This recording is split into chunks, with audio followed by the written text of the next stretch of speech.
Tabe selamat lingun alatai, salam sujud karandai melempang, Om Swastiastu. Perkenalkan, nama saya Filipi, NIM 2100030, Prodi Pendidikan Agama Hindu, Fakultas Dharma Acarya, semester 1, kelas B. Baik, di sini saya akan membuatkan video yaitu untuk memenuhi tugas ujian akhir semester ataupun UAS, yaitu dengan mata kuliah bimbingan dan konseling. Dosen pengampu Ibu Desak Ketut Agraini, MPD. Baik, di sini langsung saja saya akan menjelaskan yaitu fungsi dan prinsip-prinsip bimbingan dan konseling, yaitu dimana kita ketahui fungsi bimbingan dan konseling itu ada beberapa macam, yaitu yang pertama pemahaman, yang dimana pemahaman ini yaitu fungsi bimbingan dan konseling, yaitu yang menghasilkan pemahaman pihak-pihak tertentu dan untuk pengembangan dan pemecahan masalah, yaitu peserta didik ataupun siswa murid yang meliputi pemahaman diri dan lingkungan peserta didik.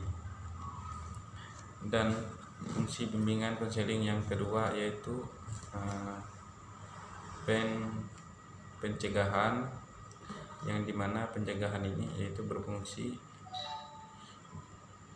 yaitu untuk bimbingan dan konseling yang menghasilkan tercegahnya atau terhindarnya peserta didik dari berbagai permasalahan yang timbul dan menghambat yaitu proses perkembangan dari siswa tersebut. Dan yang ketiga yaitu pengentasan, yang dimana pengentasan ini yaitu fungsi bimbingan dan konseling yang menghasilkan terentaskannya atau teratasinya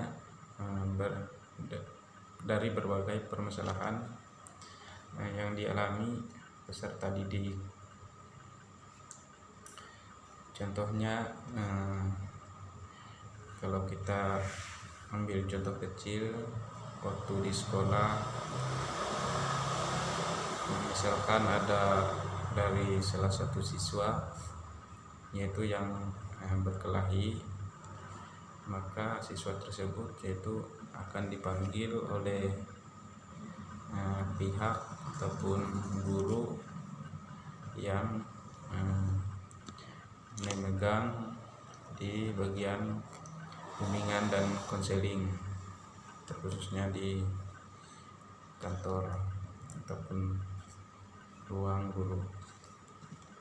Kemudian yang keempat yaitu pemeliharaan dan pengembangan, yang dimana fungsi bimbingan dan konseling yaitu yang menghasilkan terpeliharanya dan terkembangnya yaitu berbagai potensi dan kondisi positif peserta didik, yaitu dalam rangka perkembangan dirinya secara mantap dan berkelanjutan.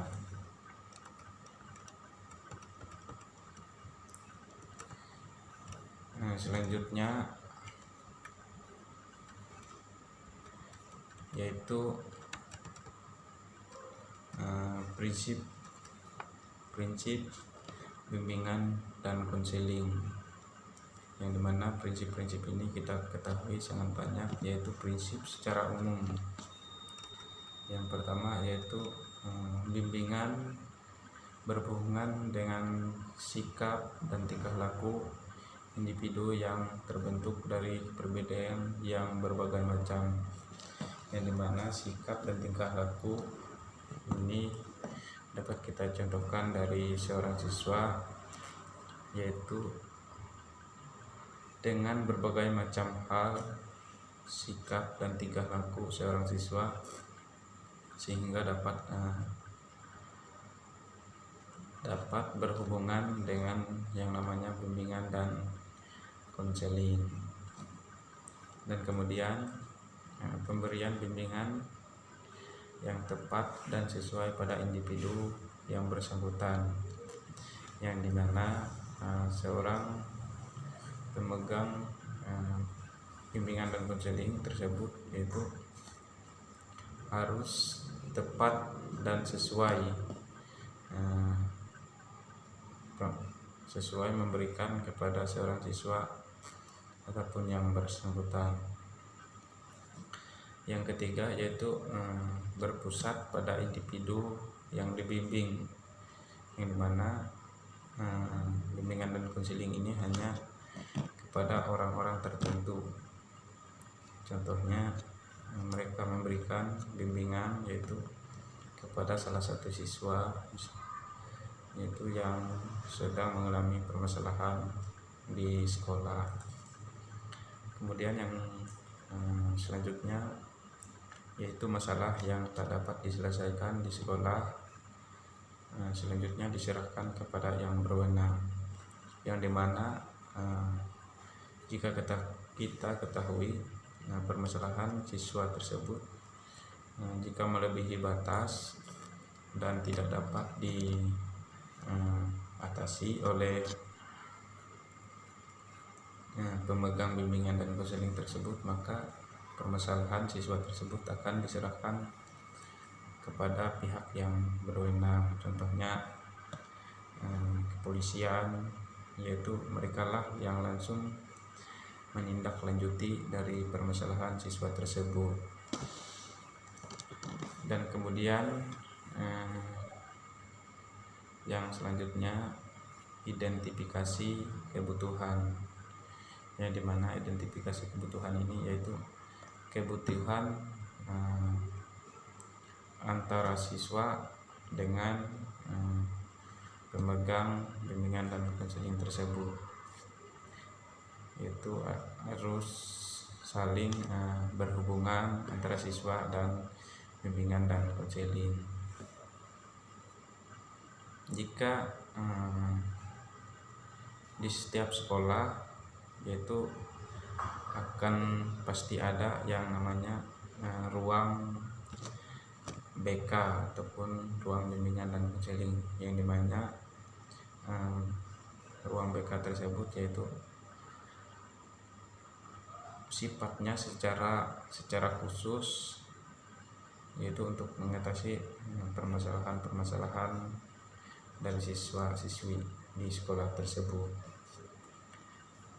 Dan selanjutnya yaitu fleksibel, yang dimana fleksibel ini sifatnya simpel dan juga sangat tepat, dan bimbingan dan konseling ini yaitu sangat tepat dan fleksibel itu untuk mengatasi permasalahan dari siswa-siswi tersebut. Kemudian yang selanjutnya bimbingan dan konseling ini yaitu dipimpin oleh ahli dalam bimbingan dan bekerja sama dengan pembantunya serta menggunakan narasumber, yang dimana petugas bimbingan dan konseling ini yaitu harus ada bekerja sama yaitu dengan pembantunya ataupun rekan-rekannya. Dan juga bimbingan dan konseling ini yaitu kalau kita ketahui yaitu menggunakan narasumber. Selanjutnya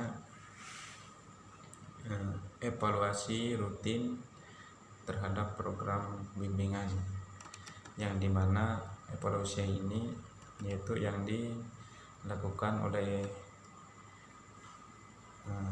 sekolah ataupun kepala sekolah, yaitu sebagai programnya sebagai kepala sekolah, yaitu mengevaluasi program kerja yang dilakukan oleh bimbingan dan konseling tersebut. Mungkin demikian yang dapat saya jelaskan,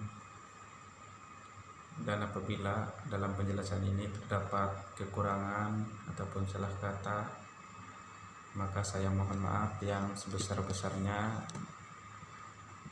dan juga saya akhiri dengan Parama Santi dan Sahe. Om Santi Santi Santi Om Sahe. Terima kasih.